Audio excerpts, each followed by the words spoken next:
ZARMA is located in Broadbeach Waters on a 580 square metre block. The home is situated in a northern position where the whole home has been designed around its beautiful oversized pool. Something that really inspired us was somewhere that felt like we were on holidays, but obviously somewhere we could also turn off from work and relax. I think from the moment you look at ZARMA, you just get a sense of space, the large ceilings throughout. With there being no heads above any of the internal doors, it almost gives you no separation in between any rooms, so it just gives you more of a sense of space. It makes the area feel larger than it really is.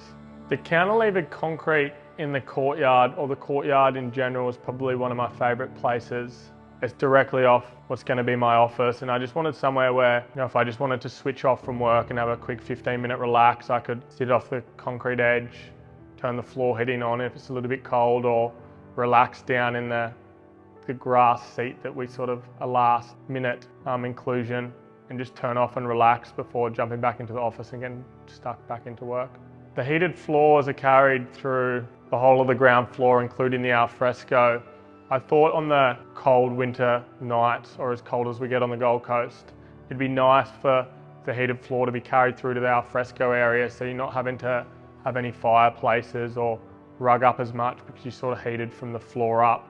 The heated flooring is also carried out through the cantilevered concrete in the courtyard, so if you're out in the courtyard area sitting down, on a cold night, you've got the nice heated floor heating your bum up. As you walk up the front floating steps, you're greeted with a big glass frameless pivot hinge door. It's 3.6 metres high by 2 metres wide, but the mechanisms in it make it open like, the door's feather light, which feels really, really cool.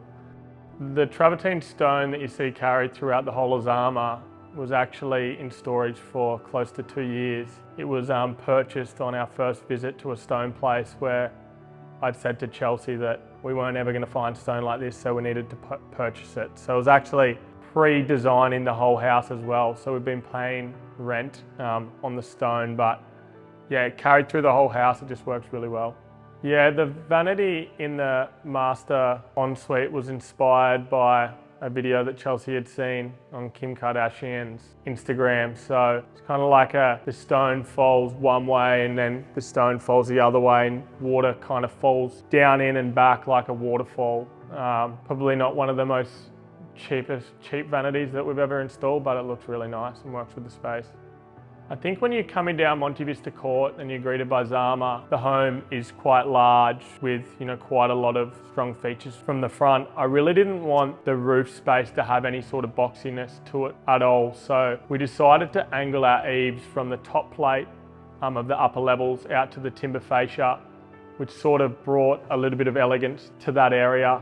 I really wanted to use a rendered finish and painted, so you'd lose the vision of where your top plate of the wall ends and where the eaves sort of start, but I thought it was going to be too expensive. But any other option that we ended up weighing up or trialing just didn't have the same effect, so we ended up going with the full rendered eaves, which carry from the external wall frame of the upper level all the way out to the timber fascia and almost give the house a sense like it's flying away.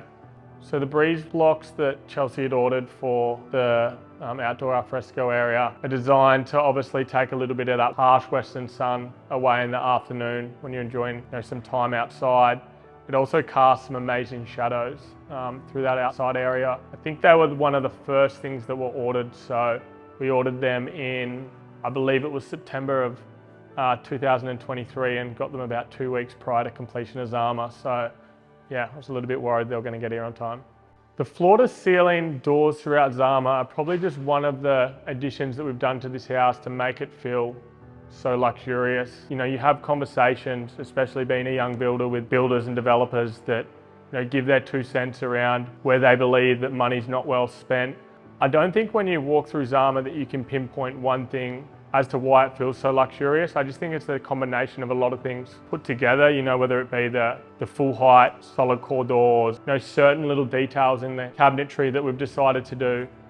You find a lot of the time when you walk through homes, it's nice, but it's all very the same, especially on the Gold Coast. So I really wanted to make sure when we were designing this home for us to live in, that it was something different and it really reflected where I want to see Barlow building, and what I want to see Barlow building in the future.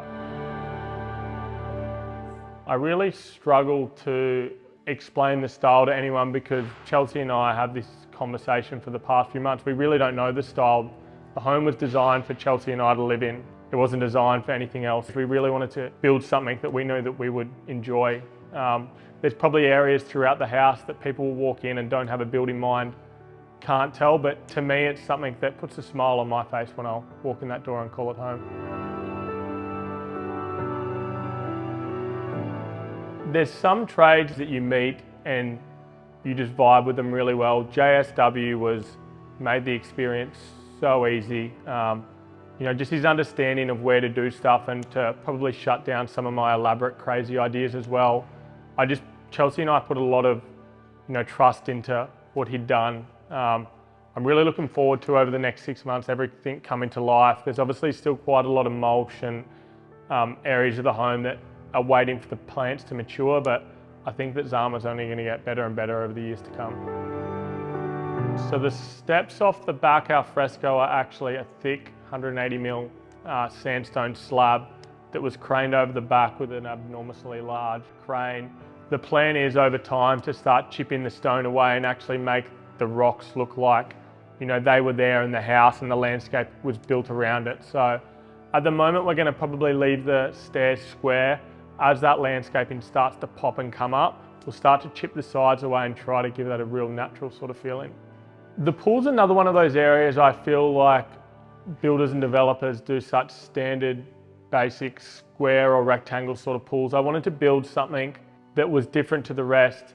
I think, like I touched on before, when we're designing homes, I start with the pool and I design the home around the pool. I think it's so important to have the pool facing in an aspect where you're soaking up as much of that sun as you can. And obviously with this block being north facing, it's from sunrise to sunset, just absolutely drenched.